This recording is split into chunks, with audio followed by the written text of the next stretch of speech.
வணக்கம் நண்பர்களே. உங்களுக்கு கால் வலியா, தாங்க முடியாத கால் வலியா? ஓகே, இப்ப நான் சொல்ல போற இந்த டிப்ஸ கேளுங்க. கண்டிப்பா உங்களோட கால் வலி ஓடிய போயிடும். சரிங்களா?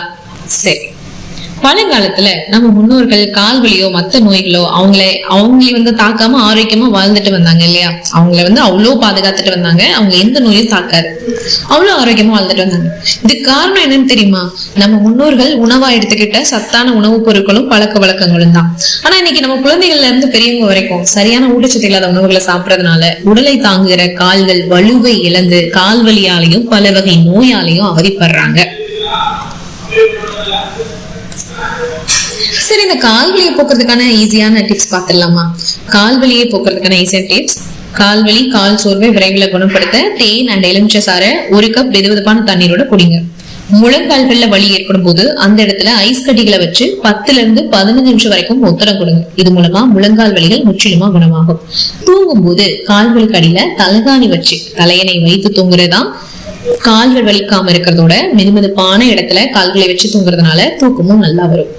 1 டம்ளர் ஆரஞ்சு ஜூஸோட 1 டேபிள் ஸ்பூன் ஹாட் லிவர் எண்ணெயை யூஸ் பண்ணி படுக்க போகிறதுக்கு முன்னாடி குடிக்கிறதுனால கால் வலி குணமடையும். அது மட்டும் இல்ல, உடல்ல இருக்கிற சோர்வும் நீங்கிடும். கால்களை நல்லா மடக்கி நீட்டுறது மூலமா கால் வலிய ஈஸியா குணமாக்க முடியும். அது மட்டும் இல்ல, இது ஒரு சிறந்த உடற்பயிற்சியும் கூட. இந்த பயிற்சியை தண்ணீரை குடிக்கும் போதெல்லாம் செஞ்சுட்டு வாங்க. கால் வலி வராம இருக்கிறதோட கால்களும் சோர்வடையாம இருக்கும். கால்களானது வலி இல்லாம புத்துணர்ச்சியோட இருக்கணும்னா ஒரு வாளியில வெதுவெதுப்பான தண்ணீரை எடுத்துக்கோங்க.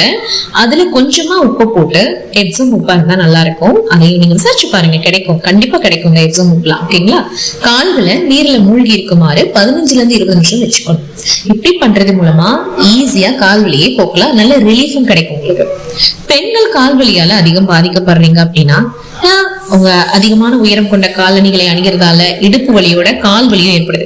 சில பெண்கள் என்ன பண்ணுவாங்கன்னா துணிக்கடைகள்ல எல்லாம் நிப்பாங்க, ரொம்ப நேரம் நிப்பாங்க. கால் வலிக்க நிக்கிற ஒரு ஆப்ஷன் உள்ள இந்த வேலையை பாக்குற பெண்களா இருக்கட்டும் ஆண்களா இருக்கட்டும், இந்த டிப்ஸை நீங்க ஃபாலோ பண்ணலாம். கண்டிப்பா அதிகமான உயரம் கொண்ட காலணிகளை அணியக்கூடாது. ஃபர்ஸ்ட் அதை தவிர்க்கிறது மூலமா கால் வலியில இருந்து தப்பிக்க முடியும். நாங்க எங்கங்க அந்த மாதிரியா நாங்க நினைச்சிட்டு இருக்கோம், நாங்களே கால் கெடுக்க நின்றுட்டு இருக்கோம் அப்படின்னு சொல்றவங்களும் இந்த டிப்ஸை நீங்க ஃபாலோ பண்ணலாம்.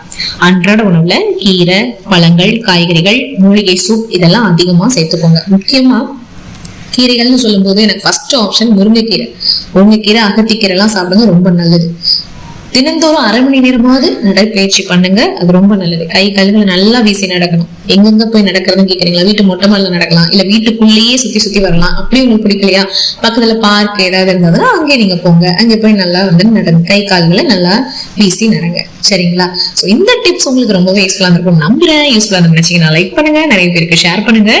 அண்ட் அதோட கூடவே நம்மளோட சேனலை நீங்க இதுவரைக்கும் சப்ஸ்கிரைப் பண்ணாம பாக்குறீங்கன்னா மறக்காம சப்ஸ்கிரைப். நீங்க நண்பர்களா வந்தீங்க, இப்ப சொந்தங்களா போறீங்க. கரெக்டர்களா பார்க்க ஆரம்பிச்சோம், சொந்தங்களா விடைபெறுவோமே அப்படின்றதுக்காக தான் நான் சொன்னேன். அடுத்து ஒரு அருமையான டிப்ஸ்ல உங்களை நான் சந்திக்கிறேன். அது வரைக்கும் நன்றி, வணக்கம்.